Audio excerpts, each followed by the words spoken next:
un peu. Vous savez, au départ, nous avons apprécié avec beaucoup d'intérêt le style de communication des dirigeants maliens parce que nous avons conscience, en tout cas en tant que communicateurs, que c'est à partir de là, que c'est cette force-là qu'il faut utiliser pour cultiver la complicité, l'adhésion, l'harmonie entre les dirigeants et leurs dirigés. Parce que si le peuple ne vous comprend pas, si vous laissez l'impasse dans l'esprit du peuple, à un moment donné, le peuple il reste toujours vulnérable. Il sera justement emballé par tout ce qu'ils vont entendre de gauche à droite, etc. Et c'est en cela que la pollution de l'esprit des Maliens par ces politiciens et que l'ambassadeur qualifie de pacotille était un danger en fait pour le Mali. Aujourd'hui, s'il y a encore le calme au Mali, c'est sans doute parce que les Maliens croient toujours à Assimi Goïta et ils ont adhéré pleinement à la vision qui est la sienne. Il va falloir véritablement intensifier la communication, procéder par une démarche pédagogique pour que chacun des Maliens comprenne très bien pourquoi, pour l'instant, on ne peut pas envisager la perspective d'organisation des élections parce que justement, les défis sont encore majeurs et que l'engagement d'Assimi Goïta et de son équipe reste plein et entière en ce qui concerne le projet de libération de ce pays et d'acquisition justement de sa souveraineté. Oui, tu m'avais coupé en fait la parole. J'ai cité des pays qui ont des partis uniques. Les États-Unis n'ont que 2 partis.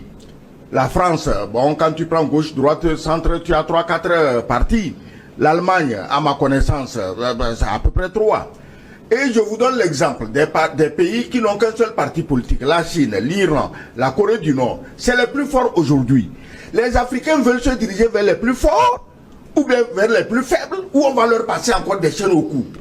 C'est la question à laquelle il faut répondre. Qu'on soit malien, togolais, libyen, mais la Libye, justement. Et à côté, on a vu ce que cette démocratie, ces droits de l'homme ont apporté. On n'est pas contre la démocratie. On n'est pas contre le multipartisme. Mais la démocratie, dès qu'elle est devenue une arme fatale contre tout noir qui veut s'émanciper, on doit la rejeter. C'est tout. Je reviens. Qu'est-ce qui a amené Assimi Goïta au pouvoir? Il faut aller au début. On ne peut pas commencer une histoire au milieu. Mais c'est le terrorisme. Est-ce qu'aujourd'hui, tous les coins du Mali sont calmes? Il n'y a plus de problème. Et les policiers disent à Assimi Goïta, ben, mon colonel, vous avez bien fait votre travail. Bon, vous pouvez maintenant passer la main. Ok, tout le monde serait d'accord. Mais maintenant, ce qu'ils font, d'abord, c'est de l'ingratitude envers Assimi Goïta. Et tous les sacrifices que lui et ses compagnons ont consentis, c'est de l'ingratitude.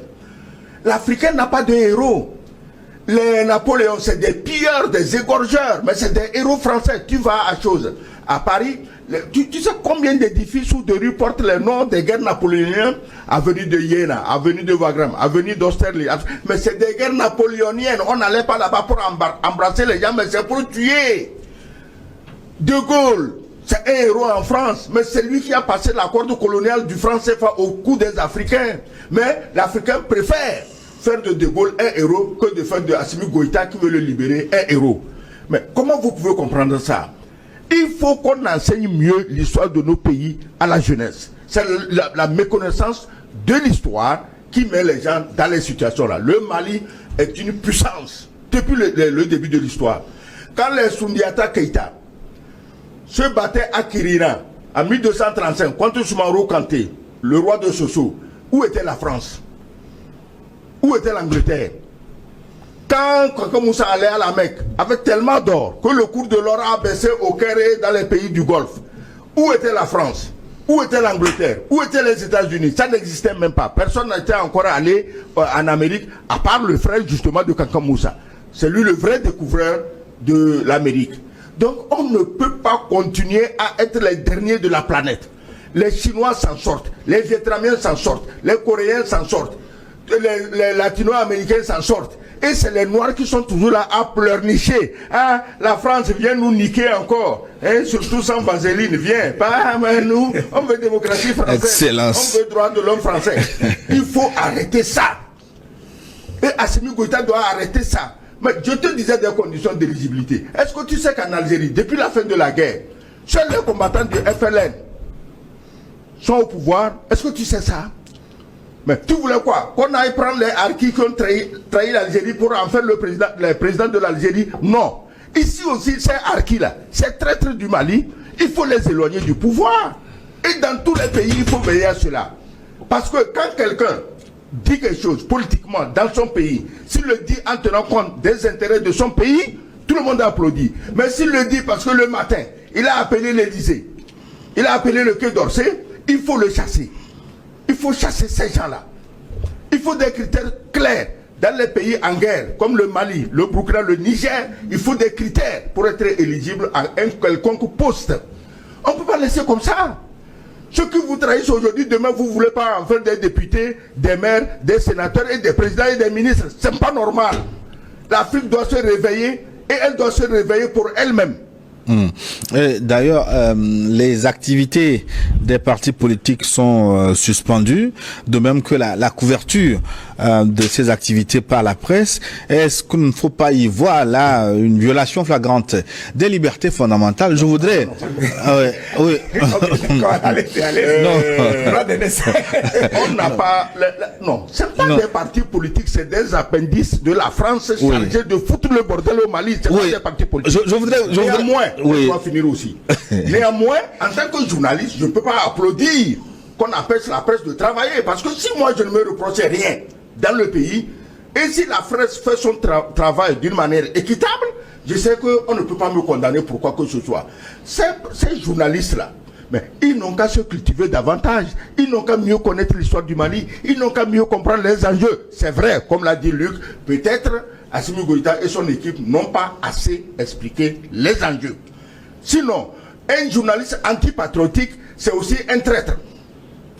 S'il travaille contre les intérêts de son pays... Attends, est-ce qu'il n'y a pas liberté de presse en France? Qu'est-ce que la France a fait?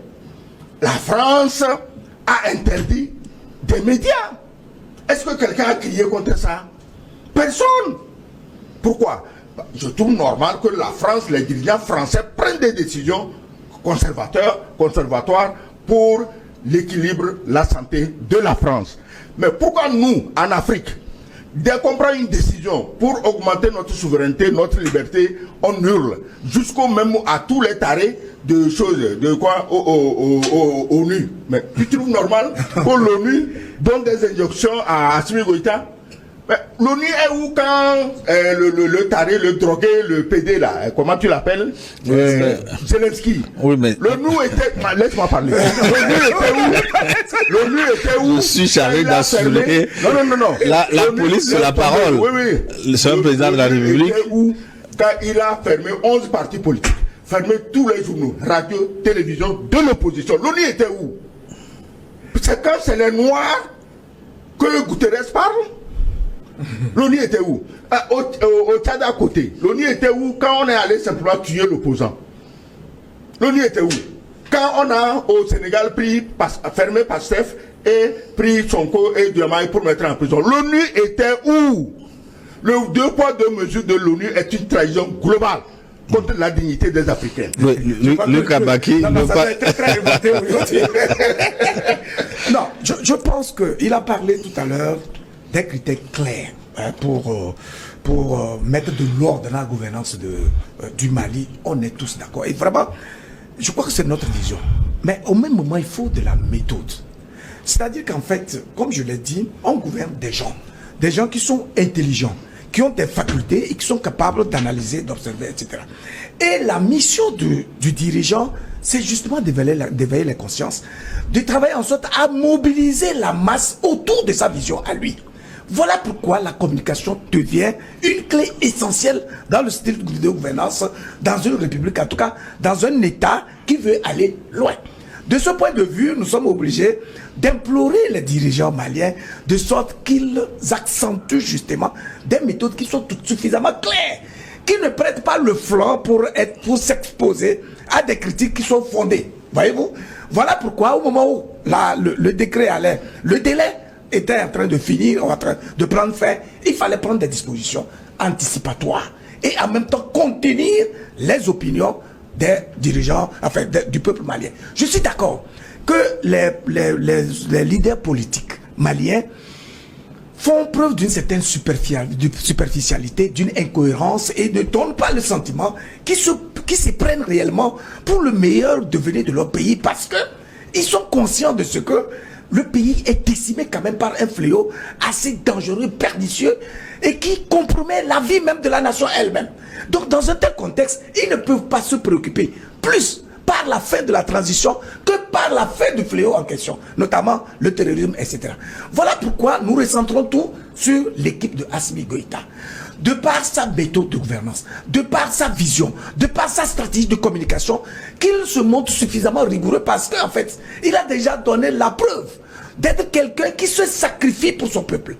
D'être un héros, comme l'a dit l'ambassadeur à l'instant, d'où la nécessité pour nous, en tant qu'analystes et observateurs de tout ce qui se fait là-bas, pour nous de l'implorer, de l'inviter, de lui montrer les failles éventuelles qui existent actuellement et qui pourraient faiblir éventuellement son style de gouvernance. Et en la matière aujourd'hui, je pense qu'il y a eu une défaillance du point de vue de la communication ou même des initiatives visant à anticiper d'éventuelles situations où les gens auraient des éléments pour justement critiquer sa gouvernance et inhiber ainsi tous les efforts qu'il a consentis au point de ne même plus avoir de vie pour lui-même. Voyez-vous? Donc je pense que c'est d'abord la méthode, l'élégance avec laquelle il gouverne qui fera de lui un héros encore dont l'âme sera encore plus amplifiée. J'ai dit à l'instant que des leaders de la trempe d'Assimi Goïta ne courent pas les rues.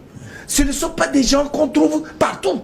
Et donc aujourd'hui la mission qui s'est donnée est une mission réellement héroïque et nous avons le devoir de l'accompagner avec des suggestions, des propositions et selon nos compétences, selon nos... Voilà, nous sommes des communicateurs. Voilà pourquoi nous avons un penchant pour la communication parce que justement nous savons que sans cela, à un moment donné, ben, il y a risque de confusion ou d'impasse, bien sûr. Ouais. Sur la question de la suspension des partis politiques, je suis tombé sur une chronique de Madame Nathalie Yamb que je voudrais vous proposer. Ouais, on va suivre attentivement et nous revenons donc pour les commentaires sur cette situation au Mali. Nathalie Yamb et sa chronique, s'il vous plaît.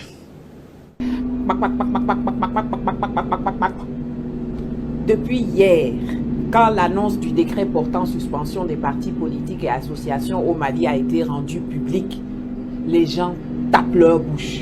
Que c'est la dictature, que c'est l'enterrement de la démocratie. Mais la suspension des partis politiques dans des pays en guerre, c'est pas une chose surprenante. Pendant la Deuxième Guerre mondiale, les partis politiques étaient interdits en France. Depuis 2 ans maintenant, depuis mars 2022, Zelensky, votre idole là, a suspendu tous les partis politiques d'opposition en Ukraine. C'est passé crème. Mais quand c'est le Mali ou le Burkina qui le font, ça vient pousser les cris d'orfraie. C'est comme quand eux interdisent RT et Sputnik en Europe, ils ont tout bon. Mais quand chez nous, on interdit RFI et France 24, oh, c'est la dictature. Ça va pas, non? Tu vas même entendre des gens pleurer qui n'ont jamais sorti 5 francs CFA de leur poche pour payer la carte d'adhésion ou la cotisation à un parti politique. Ils sont là, matin, midi et soir, à répéter. Moi, je ne m'intéresse pas à la politique. Hein. Moi, je ne fais pas de politique, mais c'est eux qui viennent écrire de longues dissertations ou bien faire des directs kilométriques quand c'est les pays du Sahel qui prennent des mesures appropriées. Les pays en paix, là, qui interdisent l'existence des partis politiques, ils sont là. Il n'y a aucun parti politique en Arabie Saoudite. Il n'y en a pas au Qatar, il n'y en a pas au Eswatini, là à côté de chez nous, il n'y en a pas aux Émirats Arabes Unis, etc. Et il n'y a que le parti unique au Laos, à Cuba, au Vietnam, en Chine, etc. Mais chacun de ces pays-là se porte mieux que n'importe lequel des pays africains dits francophones. Jusqu'à vous prenez votre argent pour payer vos billets d'avion, pour passer vos vacances là-bas, pour faire du shopping là-bas, pour faire votre business là-bas, pour assister à des événements sportifs là-bas.